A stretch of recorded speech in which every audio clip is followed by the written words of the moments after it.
कल्पना कीजिए कि गोलियों की भारी बौछार हो रही है। चारों तरफ बस मौत का अंधेरा है। बाप रे, ये तो बहुत ही खौफनाक मंजर लग रहा है। बिल्कुल। और इस खौफनाक मंजर के बीच कोई रेंगता हुआ जा रहा है, सिर्फ अपने एक मरे हुए दोस्त के शरीर को वापस लाने के लिए। दुनिया इसे शायद बेवकूफ़ी करेगी। हाँ, और कैप्टन तो इसे पक्का अनुशासनहीनता ही कहेगा। लेकिन क्या ये वाकई बेवकूफ़ी है या फिर दुनिया का सबसे बड़ा जीवन मूल्य? आज की इस गहरी चर्चा में हम ऐसे ही सवालों और मानवीय व्यवहार की गहराइयों से टकराने वाले हैं। और मुझे लगता है कि ये टकराव बहुत ज़रूरी भी है। मतलब हम अक्सर ये मानकर चलते हैं कि सफलता किसी मशीन की तरह काम करती है ना?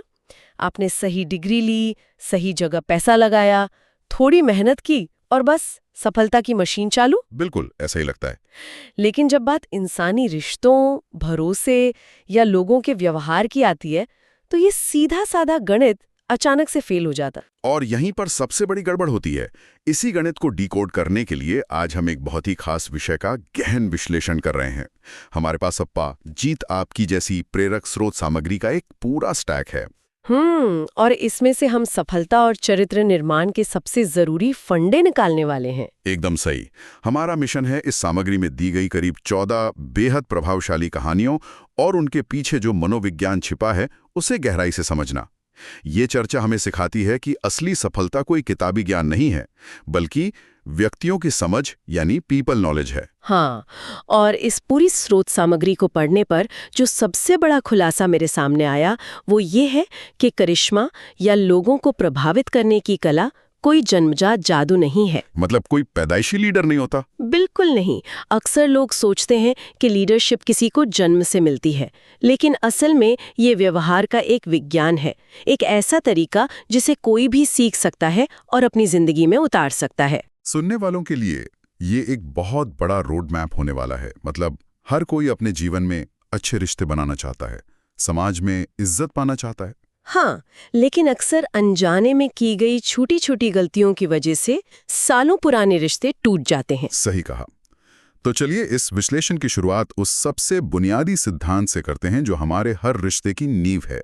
वो बचपन वाली गूंज या एको की कहानी तो लगभग सभी ने सुनी ही होगी। ओह हाँ, वो पहाड़ी और छोटे बच्चे वाली कहानी। हाँ, वो मानवीय मनोविज्ञान का एक बहुत ही सटीक उदाहरण है। बिल्कुल। तो कहानी कुछ यूं है कि एक छोटा बच्चा अपनी माँ से किसी बात पर नाराज होकर पहाड़ियों की तरफ भागता है और वहां जाकर वो पूरे गुस्से में चिल्लाता है, मैं तुमसे नफरत करता हूँ। और फिर अचानक उसे पलटकर वही आवाज सुनाई देती है। हाँ, बच्चा एकदम डर जाता है। उसे लगता है कि पहाड़ियों में कोई दूसरा अदृश्य दुश्मन छिपा है जो उससे नफरत कर रहा है। वो रोता हुआ अपनी माँ के पास लौटता है। लेकिन उसकी माँ जानती थी कि वो दुश्मन बाहर नहीं था, वो असल में खुद उसी की आवाज की गूंज थी। तो माँ ने क्या किया? माँ ने उसे वापस भेजा और कहा कि इस बार जाकर चिल्लाओ, मैं तुम्हें प्यार करता हूँ। और जाहिर है पलटकर जो गूंज आई वो प्यार की थी। बिल्कुल। मतलब ये सिर्फ कोई बच्चों की कहानी नहीं है, ये इस बात का पक्का सबूत है कि इंसान जो ऊर्जा और भावना दुनिया की तरफ फेंकता है वही कई गुना होके उसके पास वापस लौटती है। चलिए इसको थोड़ा विस्तार से समझते हैं। मुझे लगता है कि हमारा व्यवहार एक फिल्म प्रोजेक्टर की तरह काम करता है। प्रोजेक्टर की तरह? वो कैसे? मतलब हमारे अंदर के विचार, हमारे डर या हमारी सोच एक रील की तरह है और ये जो बाहरी दुनिया है ये बस एक खाली स्क्रीन है। अगर हमारे अंदर नफरत या स्वार्थ की रील चल रही है तो हमें बाहर हर इंसान स्वार्थी ही दिखेगा। इनका बहुत ही बढ़िया उदाहरण दिया आपने। अक्सर हम दूसरों के व्यवहार को अपने ही व्यवहार का आईना बना लेते हैं। और यहाँ जो सबसे रोचक बात है वो ये है कि हमारी स्रोत सामग्री में ठीक इसी बात को समझाने वाली एक और कहानी है। वो गांव के बाहर बैठे बुद्धिमान व्यक्ति वाली? हाँ, वही। एक गांव के बाहर एक बहुत ही समझदार व्यक्ति बैठा हुआ था। एक यात्री वहां से गुजरा और उसने पूछा कि मैं यहाँ बसने की सोच रहा हूँ, इस गांव में कैसे लोग रहते हैं? और मुझे पक्का यकीन है कि उस बुद्धिमान व्यक्ति ने सीधे जवाब नहीं दिया होगा। एकदम सही पकड़े। उसने सीधे जवाब देने के बजाय यात्री से ही एक सवाल पूछ लिया। उसने पूछा, तुम जिस गांव को छोड़कर आए हो वहां कैसे लोग थे? तो यात्री ने क्या कहा? यात्री ने कहा कि अरे वो लोग तो बहुत स्वार्थी, निर्दयी और रूखे थे। ये सुनकर उस बुद्धिमान व्यक्ति ने बड़ी शांति से कहा, इस गांव में भी तुम्हें वैसे ही स्वार्थी और रूखे लोग मिलेंगे। बाप रे! ये तो काफी निराश करने वाला जवाब था। हाँ, लेकिन कहानी यहाँ खत्म नहीं होती। कुछ समय बाद एक दूसरा यात्री उसी रास्ते से गुजरा। उसने भी बिल्कुल वही सवाल पूछा कि इस गांव के लोग कैसे हैं। और बुद्धिमान व्यक्ति ने फिर से वही पुराना सवाल दोहरा दिया होगा। बिल्कुल, उसने पूछा कि तुम्हारे पुराने गांव के लोग कैसे थे। ये सीधे तौर पर हमारी कंफर्मेशन बायस की तरफ इशारा करता है। दूसरे यात्री का जवाब पहले वाले से अलग रहा होगा, है ना? हाँ, दूसरे यात्री ने बहुत खुशी से बताया कि उसके पुराने गांव के लोग बहुत विनम्र, दयालु और मददगार थे। और तब उस बुद्धिमान व्यक्ति ने मुस्कुराकर कहा, इस गांव में भी तुम्हें वैसे ही अच्छे और मददगार लोग मिलेंगे। क्या बात है। इसका सबसे बड़ा सबक यही है कि हम दुनिया को वैसे नहीं देखते जैसी वो है, बल्कि हम दुनिया को वैसे देखते हैं जैसे हम खुद हैं। बिल्कुल, अगर किसी का नजरिया ही नेगेटिव है तो वो जन्नत में भी बुराई ढूंढी निकालेगा। अगर हम थोड़ा आगे बढ़ें तो ये समझना बहुत दिलचस्प है कि हमारे कर्म भी बस हवा में गायब नहीं होते, वे एक बूमरैंग की तरह काम करते हैं। ओह, कर्मों का बूमरैंग, ये बहुत ही पावरफुल कॉन्सेप्ट है। हाँ, और स्रोत सामग्री में पेडेरेस्की और स्टैनफोर्ड विश्वविद्यालय के छात्रों की जो घटना है वो इस बात का सबसे बड़ा और सच्चा प्रमाण है। वो वाकया तो इतिहास के पन्नों में दर्ज है। वो हर किसी को अपने कर्मों के प्रभाव पर सोचने पर मजबूर कर देता है। बिल्कुल। तो सुनने वालों के लिए बता दूं, बहुत साल पहले की बात है। स्टैनफोर्ड के 2 छात्रों को अपनी पढ़ाई के लिए पैसों की सख्त जरूरत थी। उन्होंने उस समय के बहुत बड़े पियानो वादक इग्नासी पेडेरेस्की को एक कॉन्सर्ट के लिए बुलाया। और उनके मैनेजर ने शायद $2000 की गारंटी मांगी थी, है ना? हाँ, $2000। उन छात्रों ने बहुत मेहनत की, दिन रात एक कर दिया, लेकिन कॉन्सर्ट के बाद वे केवल $1600 ही जुटा पाए। उफ, ये उनके लिए कितना निराशाजनक रहा होगा। बहुत ज्यादा। उन छात्रों ने बड़ी ईमानदारी से वे $1600 और बचे हुए $400 का एक प्रॉमिसरी नोट बनाकर पेडेरेस्की को सौंप दिया। मतलब एक तरह का वादा कि हम बाकी पैसे चुका देंगे। कोई भी आम इंसान होता तो शायद वो नोट रख लेता और बाद में पैसे वसूलता। बिल्कुल, लेकिन पेडेरेस्की ने क्या किया? उन्होंने उस नोट को वहीं फाड़ दिया। अरे वाह! हाँ, और उन्होंने उन छात्रों से कहा कि देखो, पहले इसमें से अपने खर्चे निकालो, 10% अपनी मेहनत का रखो और उसके बाद जो बचे वो मुझे दे देना। और यही वो बूमरैंग था जो सालों बाद पूरी ताकत से वापस लौटा। वो कैसे? देखिए, प्रथम विश्व युद्ध खत्म होने के बाद पेडेरेस्की पोलैंड के प्रधानमंत्री बने। उनके देश में भयानक भुखमरी फैली हुई थी। लाखों लोगों के लिए खाने की सख्त जरूरत थी। बहुत मुश्किल समय रहा होगा। बहुत ज्यादा। और उस समय उनकी मदद के लिए यूएस फूड रिलीफ के एक बड़े अधिकारी हर्बर्ट हूवर आ गया है और उन्होंने हजारों टन अनाज पोलैंड भिजवाया। और जब हालात थोड़े सुधरे तो पेडेरेस्की व्यक्तिगत रूप से हूवर को धन्यवाद देने गए, है ना? बिल्कुल। और तब हूवर ने उनसे कहा, धन्यवाद की कोई जरूरत नहीं है। जब मैं कॉलेज में था और मुश्किल में था तब आपने मेरी मदद की थी। My God! मतलब हर्बर्ट हूवर ही वो स्टैनफोर्ड के छात्र थे। हाँ, नेकी कर दरिया में डाल वाली बात यहाँ पूरी तरह सच साबित होती है। ये तो एकदम रोंगटे खड़े कर देने वाली कहानी है। पर यहाँ मेरे मन में एक सवाल उठता है, क्या ये बूमरैंग हमेशा उसी इंसान से लौट कर आता है जिसकी हमने मदद की हो? नहीं, ये जरूरी नहीं है। मनोविज्ञान इसे कॉज एंड इफेक्ट का नियम कहता है। अच्छा। हाँ, जब आप दूसरों की भलाई के लिए काम करते हैं तो आप समाज में एक ऐसा ट्रस्ट नेटवर्क बनाते हैं जो किसी न किसी रूप में कहीं ना कहीं से आपको वापस फायदा पहुंचाता ही है। ब्रह्मांड और सच्चाई को घुमाकर आपके पास वापस भेजता ही है। किसी दूसरे के लिए सोचने की संवेदनशीलता को एक 10 साल के बच्चे की कहानी बहुत खूबसूरती से बयां करती है। वो आइसक्रीम वाली कहानी, वो मेरी पसंदीदा है। हाँ, तो वो छोटा बच्चा एक आइसक्रीम की दुकान में गया और उसने वेटर से संडे आइसक्रीम का दाम पूछा। वेटर ने बताया 50 सेंट्स। बच्चे ने अपनी जेब में रखे सिक्के गिने और फिर सादी आइसक्रीम का दाम पूछा। और वेटर ने शायद थोड़ी झुंझलाहट के साथ जवाब दिया होगा। बिल्कुल, वेटर थोड़ा परेशान था। उसने कहा 35 सेंट्स। और फिर उस बच्चे ने सादी आइसक्रीम ली, उसे खाया और वहां से चला गया। हाँ, लेकिन कहानी का असली हिस्सा इसके बाद आता है। जब वेटर उस बच्चे की खाली प्लेट उठाने आया तो उसकी आंखें भर आईं। क्योंकि उस बच्चे ने 35 सेंट्स की आइसक्रीम इसलिए खाई थी ताकि वो वेटर के लिए 15 सेंट्स के टिप छोड़ सके। सोचिए, उस छोटे से बच्चे ने अपनी खुशी से समझौता किया ताकि किसी और को, यानी उस वेटर को फायदा मिल सके। इसे हम एम्पैथी या सहानुभूति की चरम सीमा कह सकते हैं। एम्पैथी की बात चल ही रही है तो मुझे स्रोत में दी गई वो स्वर्ग और नरक के दृश्य वाली कहानी याद आ रही है। वो लंबे चम्मच वाली कहानी। हाँ, एक आदमी को नरक दिखाया गया जहाँ एक मेज पर बहुत सारा शानदार खाना रखा था, लेकिन वहाँ बैठे सभी लोग भूखे और उदास थे। खाना होते हुए भी भूखे क्यों थे? क्योंकि उनके दोनों हाथों में 4 फुट लंबे चम्मच बंधे हुए थे। वे खाने को उठा तो सकते थे, लेकिन अपने मुंह तक नहीं ले जा सकते थे। उफ, ये तो सच में नरक जैसी स्थिति है। और जब उस आदमी को स्वर्ग दिखाया गया तो वहां भी बिल्कुल वही कमरा था, वही खाने की मेज और लोगों के हाथों में वही 4 फुट लंबे चम्मच बंधे हुए थे। लेकिन वहां का माहौल अलग होगा। एकदम अलग। वहां लोग हंस खेल रहे थे और पूरी तरह से संतुष्ट थे, क्योंकि यहाँ लोग उन लंबे चम्मचों से खुद खाने की कोशिश करने के बजाय एक दूसरे को खाना खिला रहे थे। क्या बात है! ये सबकी जीत या विन विन मानसिकता का सबसे सटीक उदाहरण है। बिल्कुल। यहाँ बात सच में बहुत दिलचस्प हो जाती है। मतलब अगर हम आज की असल कॉर्पोरेट दुनिया या कॉम्पिटिटिव माहौल की बात करें तो ये स्वर्ग और नरक वाली बात थोड़ी किताबी नहीं लगती। आप ऐसा क्यों सोचते हैं? मतलब अगर इंसान दूसरों को उनके लंबे चम्मचों से खिलाने जाएगा तो क्या लोग उसका फायदा नहीं उठाएंगे? क्या विन विन का मतलब हमेशा अपना नुकसान करवा कर दूसरों को आगे बढ़ाना नहीं हो जाएगा? ये एक बहुत ही प्रैक्टिकल सवाल है, लेकिन अगर हम इसको थोड़े बड़े पैमाने पर देखें तो विन विन का मतलब भोलापन या बेवकूफ़ी बिल्कुल नहीं है। तो फिर क्या है? देखिए, स्वार्थ और खुद के भले में बहुत बड़ा फर्क होता है। जो इंसान सिर्फ अपना फायदा देखता है वो बहुत शॉर्ट टर्म गेम खेल रहा है, लेकिन व्यापार में असली सफलता अपने ग्राहकों और कर्मचारियों की सेवा करने में ही है। मतलब एक इकोसिस्टम बनाना। बिल्कुल।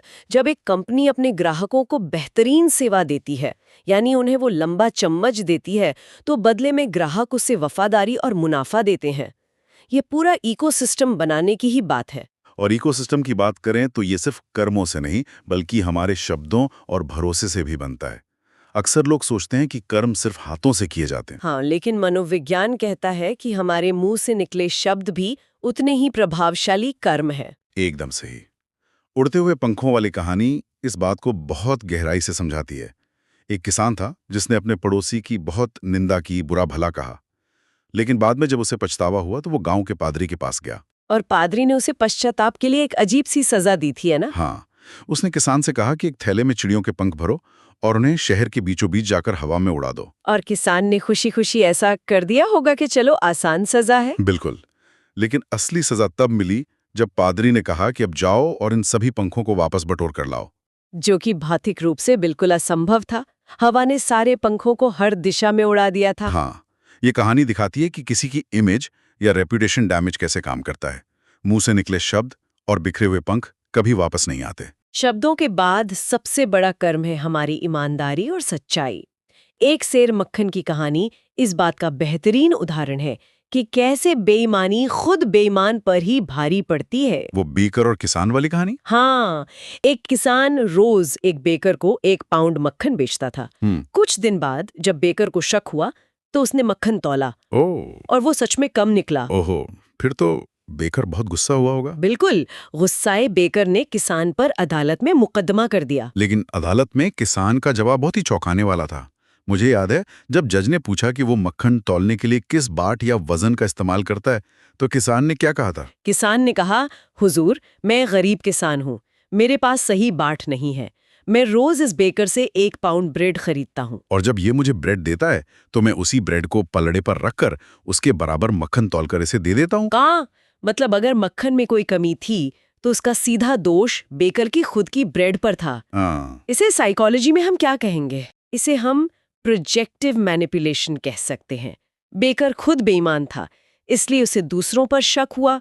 उसने दूसरों के लिए जो गड्ढा खोदा उसी में वो खुद गिर गया। बिल्कुल सही। लेकिन ईमानदारी का ये सिद्धांत सिर्फ व्यापार तक सीमित नहीं है, ये हमारे बोलने के तरीके पर भी लागू होता है। हाँ, आधे सच वाली वो शराबी नाविक की कहानी इसी घुमावदार ईमानदारी पर बहुत गहरी चोट करती है। वो कहानी बहुत दिलचस्प है। एक शराबी नाविक हमेशा नशे में रहता था, जिससे उसका कप्तान बहुत नाराज था। एक दिन कप्तान ने जहाज की डायरी या लॉगबुक में लिख दिया, नाविक आज रात नशे में धुत था। नाविक को बुरा लगा होगा। हाँ, उसने कप्तान से शिकायत की, लेकिन कप्तान ने कहा कि भाई जो सच है वही तो लिखा जाएगा। और जब कुछ दिनों बाद नाविक की ड्यूटी लॉगबुक भरने की आई तो उसने बदला लेने के लिए क्या लिखा? उसने लिखा, कप्तान आज रात शराब नहीं पी रहा था। ये है एक क्लासिक हाफ ट्रूथ, यानी आधा सच। बिल्कुल। देखा जाए तो नाविक ने तकनीकी रूप से कोई झूठ नहीं बोला। हाँ, उस रात कप्तान वाकई शराब नहीं पी रहा था, लेकिन इसे पढ़ने वाले किसी भी अनजान इंसान को यही लगेगा कि कप्तान रोज शराब पीता है, बस आज नहीं पी रहा है। यही तो बात है। आधा सच या घुमा फिरा कर कही गई बात पूरे झूठ से भी ज्यादा खतरनाक होती है, क्योंकि इसमें सच्चाई का एक हल्का सा कवर होता है जो लोगों को बहुत जल्दी गुमराह कर देता है। इसी भरोसे के टूटने से जुड़ी भेड़िया आया वाले चरवाहे लड़के की कहानी भी है। हाँ, वो लड़का बार बार झूठ बोलकर गांव वालों को डराता था कि भेड़िया आ गया है, और जब सच में भेड़िया आया तो किसी ने उसकी बात पर यकीन नहीं किया। ये कहानी अक्सर बच्चों को सुनाई जाती है, लेकिन इसका मनोवैज्ञानिक सच बहुत गहरा है। बिल्कुल। झूठ बोलने वाले की सबसे बड़ी सजा ये नहीं है कि लोग उसे झूठा मानते हैं, बल्कि उसकी सबसे बड़ी सजा ये है कि जब वो कभी सच बोलता है तब भी उस पर कोई यकीन नहीं करता। विश्वसनीयता एक बार टूट जाए तो उसे वापस पाना लगभग नामुमकिन है। मैं यहाँ थोड़ा पीछे हटना चाहूंगा और एक थोड़ा मुश्किल सवाल करना चाहूंगा। हाँ, पूछें। आज की दुनिया में जहाँ सब कुछ पीआर, इमेज मैनेजमेंट और दिखावे पर चलता है, क्या वाकई पूर्ण ईमानदारी काम करती है? क्या एक पूरी तरह ईमानदार इंसान इस कॉरपोरेट और दिखावे के रेस में पीछे नहीं छूट जाता? ये आज के समय का बहुत ही प्रासंगिक और जरूरी सवाल है, लेकिन हमें ये समझना होगा कि ईमानदारी कोई पॉलिसी या नीति नहीं है जिसे हालात और फायदे के हिसाब से बदला जा सके। तो फिर क्या है? ईमानदारी एक जीवन मूल्य है, एक वैल्यू है। चरित्रहीन इंसान की ईमानदारी सिर्फ सुविधा के लिए होती है, मतलब जब फायदा हो तो ईमानदार बन जाओ। कन्वीनियंस के हिसाब से। बिल्कुल। जो लोग पीआर और झूठे दिखावे का सहारा लेते हैं वे शॉर्ट टर्म में तो चमक सकते हैं, लेकिन जब कोई बड़ा संकट आता है तो दिखावे की दीवार ढह जाती है। सही कहा। संकट के समय में लोग सिर्फ उसी इंसान के साथ खड़े होते हैं जिस पर वे आंख बंद करके भरोसा कर सकें। चरित्र की कोई पीआर एजेंसी नहीं होती। क्या बात है, बहुत सही कहा आपने। और संकट की समय की बात करें तो ये हमें हमारे इस गहरे विश्लेषण के अंतिम और सबसे महत्वपूर्ण हिस्से की ओर ले जाता है, रिश्तों की असली परीक्षा। जब स्थितियां खराब होती हैं, जब मुश्किलें आती हैं, तब वफादारी, एहसान और माफी की असली परख होती है। हाँ, सबसे पहले बात करते हैं सुख के साथी या फेयर वेदर फ्रेंड्स की। वो भालू और दो दोस्तों की मशहूर कहानी, वो तो लगभग हर संस्कृति में जानी जाती है। बिल्कुल। जहाँ जंगल में भालू को देखकर एक दोस्त तुरंत पेड़ पर चढ़ जाता है और अपनी जान बचा लेता है, जबकि दूसरा दोस्त जमीन पर लेटकर मरने का नाटक करता है। और जब भालू चला जाता है तो पेड़ से उतर के पहला दोस्त मजाक में पूछता है, अरे भालू ने तुम्हारे कान में क्या कहा? तो दूसरा दोस्त जवाब देता है कि भालू ने कहा कि ऐसे दोस्तों से बचकर रहना जो मुसीबत पड़ने पर अकेला छोड़ दें। सच में, जो संकट में साथ छोड़ दे वो असली दोस्त नहीं होता। इसके बिल्कुल विपरीत वफादारी की जो कहानी हमने इस शो की शुरुआत में छेड़ी थी, वो इंसान की आत्मा को पूरी तरह झकझोर देती है। मुझे यकीन था तुम आओगे। हाँ, ये युद्ध के मैदान की घटना है। दो फौजी दोस्त एक ही यूनिट में लड़ रहे थे। रात का अंधेरा और चारों तरफ गोलियां। अचानक एक दोस्त हैरी दुश्मन के इलाके में फंस गया, और उसका दोस्त बिल अपने कैप्टन के पास गया और हैरी को बचाने जाने की इजाजत मांगी। कैप्टन ने साफ मना कर दिया। उसने कहा कि वहां जाने का मतलब है अपनी जान गंवाना, और वो भी एक ऐसे इंसान के लिए जो शायद अब तक मर चुका हो। लेकिन बिल नहीं माना, है ना? हाँ, बिल अपनी जान की परवाह किए बिना रेंगता हुआ गया। बहुत देर बाद जब वो वापस लौटा तो खुद बुरी तरह घायल था, और जो शरीर वो खींच कर ला रहा था वो हैरी का मृत शरीर था। ओहो, तो कैप्टन ने तो पक्का उसे डांटा होगा। कैप्टन ने गुस्से में कहा, मैंने तुम्हें कहा था। अब मुझे बताओ, क्या एक मरे हुए आदमी को वापस लाने के लिए अपनी जान जोखिम में डालना बेवकूफी नहीं थी? तो बिल ने जो जवाब दिया वो वफादारी की चरम सीमा है। बिल ने कहा, नहीं कैप्टन, ये बेवकूफी नहीं थी, क्योंकि जब मैं वहां पहुंचा तो हैरी जिंदा था, और उसके आखिरी शब्द थे, बिल, मुझे यकीन था कि तुम जरूर आओगे। मुझे यकीन था कि तुम जरूर आओगे। यही वफादारी किसी भी रिश्ते की असली पूंजी होती है। बिल्कुल, लेकिन इंसान की फितरत बड़ी अजीब है। जब हम किसी के लिए इतना कुछ करते हैं तो अक्सर बदले में भारी एहसानमंदी की उम्मीद करने लगते हैं। और इसी उम्मीद पर जीसस और 10 कोढ़ियों की कहानी बहुत करारी चोट करती है। हाँ, वो कहानी क्या थी? जीसस ने एक बार 10 कोढ़ियों को उनके असाध्य रोग से पूरी तरह ठीक कर दिया, लेकिन आपको पता है, उन 10 में से लौटकर सिर्फ एक ने आकर जीसस को धन्यवाद दिया। सिर्फ एक ने? बाकी 9 का क्या हुआ? यही तो जीसस का सवाल था। उन्होंने पूछा, मैंने तो 10 को ठीक किया था, बाकी 9 कहाँ है? यह कहानी सिखाती है कि इंसान का स्वभाव अक्सर कृतज्ञ या अनग्रेटफुल होता है। मतलब अगर हम भलाई इस उम्मीद में करेंगे कि लोग हमारा गुणगान करेंगे, तो हमेशा निराशा ही हाथ लगेगी। बिल्कुल। भलाई इसलिए करनी चाहिए क्योंकि वो सही काम है, ना कि इसलिए कि बदले में कोई ताली बजाए। और रिश्तों की इस पहेली में एक आखिरी चीज जो इंसान को अंदर से सबसे ज्यादा खोखला करती है, वो है मन में पाले गए द्वेष और झूठी माफी। जिम और जेली की कहानी इसका सबसे सटीक मनोवैज्ञानिक उदाहरण है। हाँ, दोनों बचपन के दोस्त थे, लेकिन किसी बात पर लड़ाई हुई और 25 साल तक दोनों ने एक दूसरे से बात ही नहीं की। और फिर जब जेरी अपनी मौत के बिस्तर पर था, तो उसे बहुत अपराध बोध हुआ। उसने जिम को अस्पताल बुलाया और अपनी पुरानी गलतियों के लिए माफी मांगी। जिम ने भी अपना दिल बड़ा किया और उसे माफ कर दिया। लेकिन कहानियां खत्म नहीं होती है ना? बिल्कुल नहीं। जैसे ही जिम मुड़कर दरवाजे से बाहर जाने लगा, जेरी ने पीछे से आवाज दी और कहा, सुनो जिम, अगर मैं नहीं मरा और बच गया तो ये माफी मानी नहीं जाएगी। बाप रे, ये सुनकर हंसी भी आती है और इंसान की फितरत पर अफसोस भी होता है। ये एक बहुत जरूरी सवाल खड़ा करता है। मनोविज्ञान में इसे ईगो प्रिजर्वेशन कहते हैं। अच्छा। हाँ, जेरी को डर था कि अगर वो बच गया तो उसे जिंदगी भर जिम के सामने छोटा बनकर रहना पड़ेगा। इंसान का अहंकार मौत के डर से भी बड़ा हो सकता है। मतलब शर्त के साथ दी गई माफी माफी नहीं बल्कि धोखा है। यह सिर्फ अपने मन का डर कम करने का एक तरीका था। द्वेष और कड़वाहट इंसान को दीमक की तरह खा जाते हैं। बिल्कुल सही कहा। तो इन सब कहानियों और इस पूरे विश्लेषण का आखिर मतलब क्या है? आज हमने देखा कि कैसे हमारा जीवन एक गूंज है। पेडरेस्की की कहानी से हमने बुमरैंग का सिद्धांत समझा। हाँ, और उड़ते हुए पंखों और एक सिर मक्खन की कहानी से शब्दों और ईमानदारी की ताकत देखी।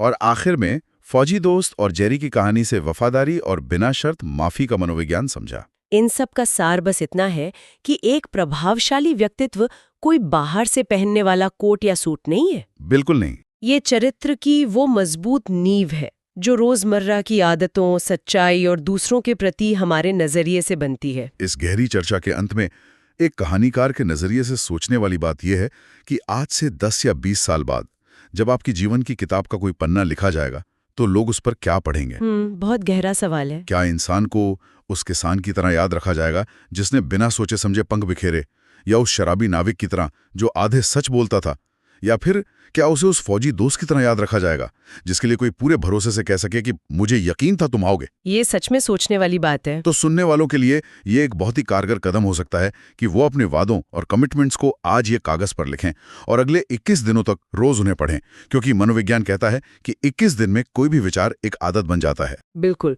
और अंत में एक गहरा विचार जो हमें इस पूरी चर्चा से मिलता है वो ये है कि हमेशा याद रखें, जब कोई इंसान किसी और को दिल से माफ करता है या किसी और के प्रति पूरी तरह से ईमानदार होता है, तो असल में वो किसी और पर नहीं बल्कि खुद पर ही सबसे बड़ा एहसान कर रहा होता है। वाह। कड़वाहट एक ऐसा जहर है जिसे इंसान खुद पीता है और उम्मीद करता है कि मरेगा कोई और। तो आज सोचने वाली बात यह है कि अपनी कड़वाहट छोड़कर आज अब खुद पर क्या एहसान करने वाले हैं। क्या बात है। इसी गहरे और सोचने पर मजबूर करने वाले सवाल के साथ आज का ये गहन विश्लेषण हम यहीं समाप्त करते हैं। सुनते रहिए, सीखते रहिए और अपने व्यक्तित्व की गहराइयों को समझते रहिए।